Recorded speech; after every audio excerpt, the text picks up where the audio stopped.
Понеделник, 3 јули, кратки вести во 12 часот. Македонија, земја без излез на море во југоисточна Европа, е вистински скриен скапоцен камен кој изобилува со пејсажи што го одземаат здивот, богата историја и живописно културно наследство. Вака американската телевизија CNBC ја почнува својата репортажа за Македонија. Опфатен е секако и Охрид. Градот зрачи со шарм на секој агол. Изгубете се во тесните улички на стариот град каде историјата оживува со калдрмата и средновековната архитектура. Открите ја црквата Света Софија, символ на духовното значење на градот, и одушевете се пред манастирот Плаошник, доказ за богатото културно наследство на регионот, се наведува во репортажата.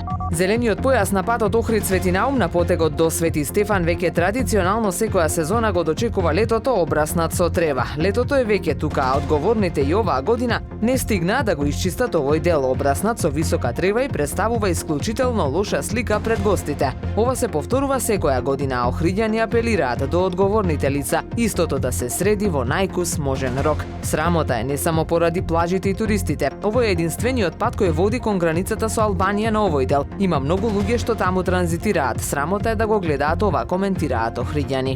Покрај носечкиот сегмент во продажбата во регионот, во охридските Тамаро маркети сериозно се развива и делот со кетерингот. Покрај во нивните маркети, храната може да ја вкусат и вработените во фабриката Одова Електрик во зоната Струга Охрид. Оваа компанија неодамна за вработените и менаџментот организираше летна забава со која се одбележаа успесите во периодов наназад, а за добрата храна и комплетната организација на настанот се погрижија од Тамаро кетеринг тимот. Времето денес сончево и топло со мала до умерена облачност и слаб до умерен северен ветер. УВ индексот ќе биде 8, максималната температура во Охрид до 28 степени. Повеќе информации на ohridpress.com.mk.